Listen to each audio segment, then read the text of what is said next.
for instance, to blackmail third world nations.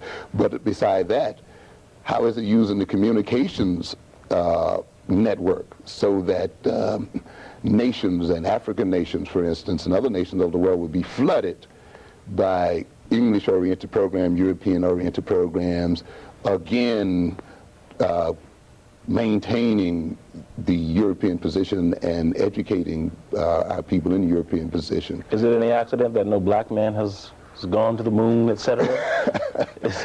Certainly, I don't think it's an accident. Of course, I think it's just a further extension of keeping black people or non-white people out of very important programs as well. However, I think other than blacks getting into these programs, which I think is a laudable goal to a degree, of course, we may be about developing our own. I think this is one of our major problems in that we as people do not think about doing these kinds of things on our own. I'd like to see, say, those ships taking off from the continent of Africa run by Africans as such. But we as black people have to begin to imagine that being the case. And black men have helped to develop this country's space program. Definitely. The unfortunate part about it is we don't transfer a lot of the knowledge that we've gained from working with this country to our own people. And I think this is the crucial position of black men and black women in this country, is to transfer knowledge and information gained to our own African countries and our own people of color the world over. For defensive purposes, as well as possibly for offensive ones, or for entering into other worlds as such. Okay, I want to... The other thing is, you see, I don't think it would be enough, for instance, for a black child merely to dream of being on the spaceship with white astronauts, or to dream of being a part of a program. For, to me, that helps to maintain the servant mentality that is too prevalent in the black community. We are just an extra, or we're taken along as an extra as such. I'm looking forward to black men being the masters of space, let us say, being in control of space, let us say. So it won't be enough to just ride along and be along. We must have our own space program.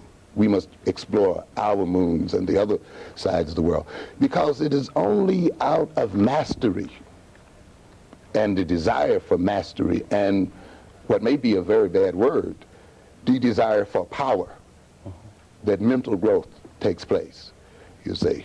To opt for equality, as we've done too much, does not put enough of emphasis on mastery of ourselves and our destiny and so forth. You said in a previous conversation that there's a difference when you see a child who's going to school to master something, as opposed to become a master, that is, as opposed to becoming a servant.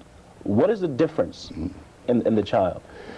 The major difference is on how he interacts with the information that is being developed in the classroom, and how he perceives that information and how he's going to use that information.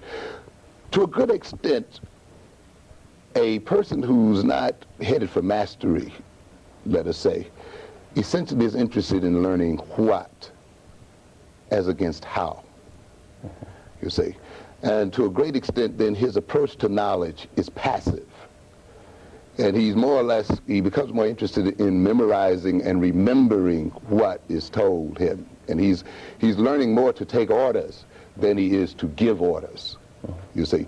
And to a great extent, many of our so-called educated blacks, our very highly educated blacks, have still been educated in that mode. So you go to, and unfortunately, many of us go to school to get a job, for instance. We don't perceive it as a part of a massive effort to attain control and mastery of our situation, and ultimately to outdo the European. You see, one of the major problems we have as a people is, and one of the major functions, let us say, of Eurocentric psychology and sociology and history and so forth, has been to convince non-white people of the invincibility of white people. to convince us that the white man is not capable of being defeated, that he cannot assume his minority position in the world as he is. This being the case then, and it has made us then think, well, we have to accommodate him. We have to get along with him. No, he's going to, we have to live with them because they are in control and so forth. Well, that leads to a type of attitude toward learning that means that you are not going to try to outlearn him, outthink him, outmaneuver him, you see. So if you're going for mastery, you see, then the knowledge becomes very important, and you see it as a tool for advancing your own power interests in the world. If you're not going for mastery, you just see it as a means of being able to carry out efficiently the orders that are handed down. It also limits creativity, because if we are to defeat the European, if we are to master this earth and take back this earth from the European, then we must outthink the European. We must then be creative. That puts the learning emphasis on the how-ness, the how to think as such, and to the use of knowledge as a tool of mastery. It's a very different kind of thing. Very different emphasis there. Let me ask you this, backflipping some. We talked earlier about the fact that in the 60s. Pardon me. I sometimes want to get down to a little more practical implication of what this means. As a result, you see, of the control and the paternalism of Europeans over black people, you see, the other thing that we must recognize, even if the European becomes good and nice and accepts us and so forth, the fact that he would still be in control creates what we might call a benevolent paternalism, which still to a degree helps to maintain this passive mode of thinking and this passive mode of knowledge. Now, when you get into the classroom, you see a child then that wants to be told what the answers are instead of how the answer can be attained. For instance, sometimes in my class, I give an exam, and we're looking at the results of the exam. And the first question you would get sometimes is, well, what is the answer to so-and-so and so-and-so? And I had to say, look, you must find that answer yourself and dig it up. The emphasis is quite often then on memorizing the answer. So therefore, reasoning as a tool for finding the answer is thrown out as such.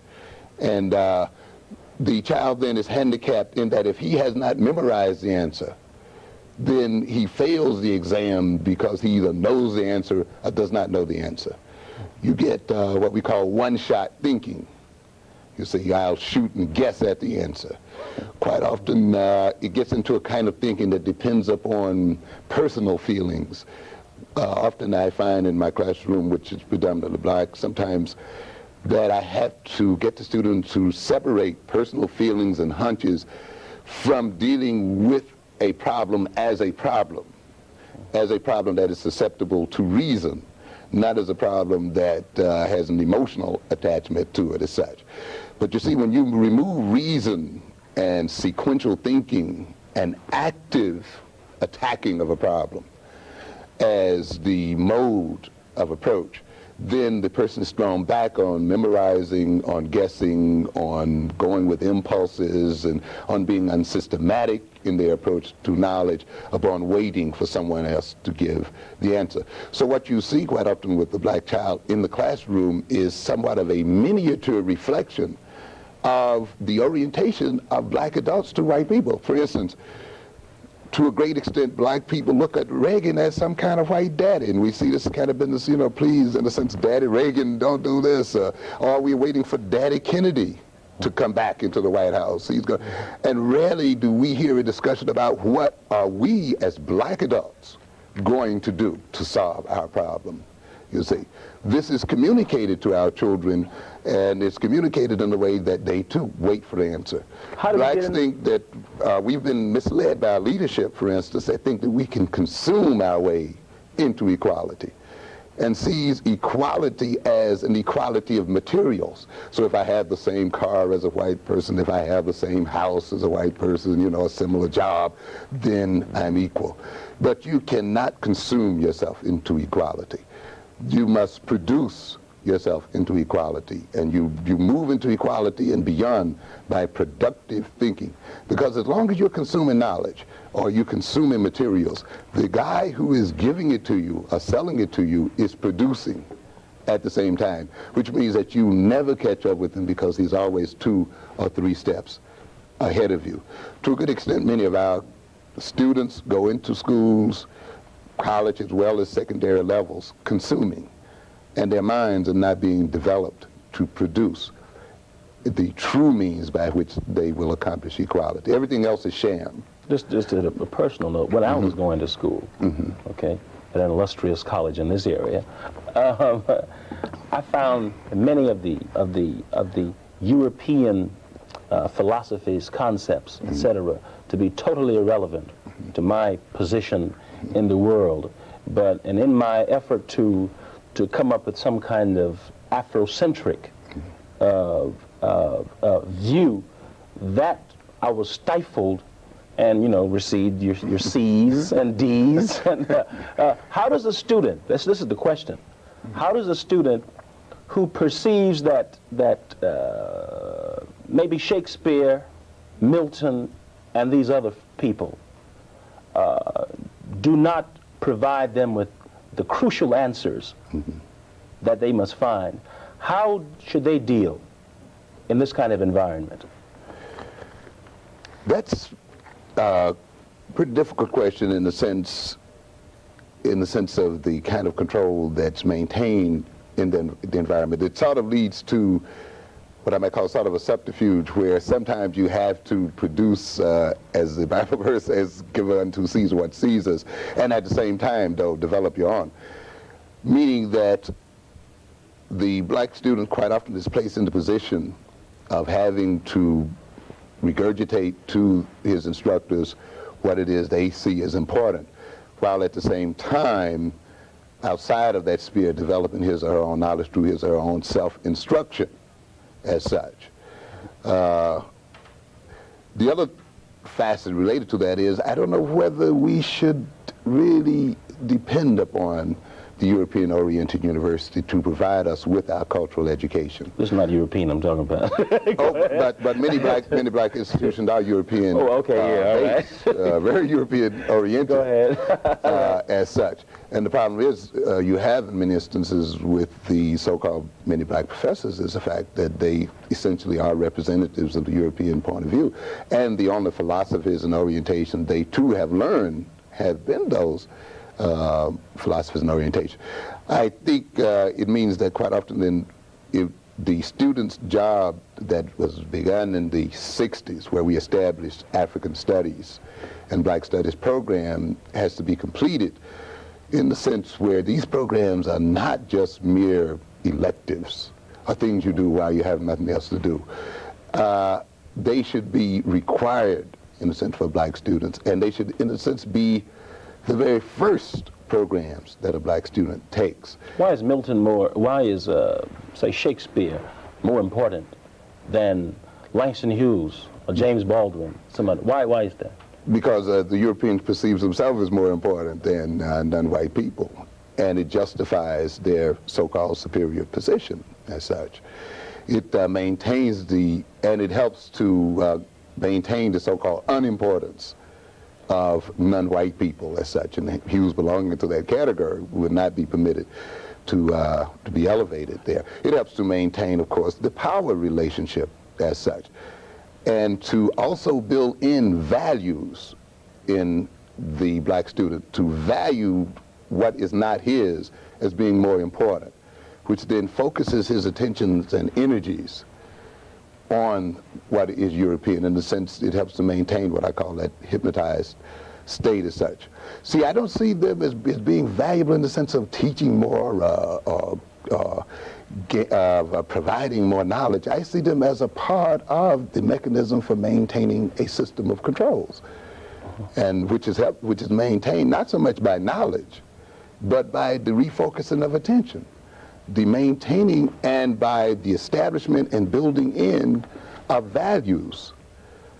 It also reduces the revolutionary potential of black people, because you cannot revolt against a people whose values you share.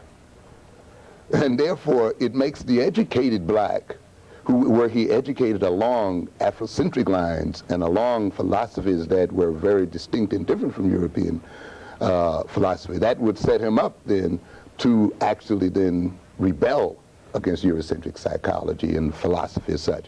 But since he values that philosophy, the only thing that he can ultimately do is seek reformations to reform the systems, which is pretty much where black leadership has been set. Now, it's not a leadership that's seeking to bring about a new world order, for instance, a world order that's based on, say, different philosophies, but one that seeks merely to share the material culture of whites. We talked a little while ago about, you mentioned Milton and Shakespeare. This touches on something that you talked about earlier, and that is the Marva Collins story out of Chicago, the black lady who did some miraculous, quote, miraculous thing, quote, miraculous thing. In the context of this culture, yes. Right, with some black kids, excuse me. Deal with that, if you will. Yeah, Marva Collins has become quite a celebrity here lately, particularly as a result of her being on this so-called 60 Minutes segment, and as well as a recent drama based on her life. And I think deservedly so, in that she was able, through her own educational efforts, to elevate the intellectual functioning of black children who ordinarily would have been consigned to those categories we mentioned in the earlier show as being learning disabled and unable to read, and move them to such a level that they, as 8th grade students, were reading at high school or beyond high school level, that their scores level on various standardized tests were 4 and 5 grade levels beyond what they were, what they would normally be as such. And that is somewhat of a miracle in this country when you've been fed the philosophy that black children cannot learn, and that they are not interested in learning, and they have all of these deficits. It illustrates in a very practical way that a caring person, a concerned person, or teacher in this instance, can change and revolutionize a child's way of thinking and dealing with the world and elevating that child's level of thinking. It has many other things about it, too, that I think are commendable. One of the things is that we, as black people, can elevate the thinking levels and change the thinking levels of our children in any way we desire if we assume control of their education. And one of the things that you find constantly, and Marva Collins is one of many situations where black children are reading now 3 and 4 grade levels, or doing math 3 or 4 grade levels beyond their current grade. That's merely one story among many. You go almost into any major urban area now, you can find black academies that are accomplishing very much the same thing in terms of scoring. The first thing you find then is, of course, that control is necessary. To have control over the learning process. I think where the integrationists misled us is in thinking that after people have told you that they don't want your children, that they think your children are inferior, that they don't think they can learn, and after we know that these people maintain their position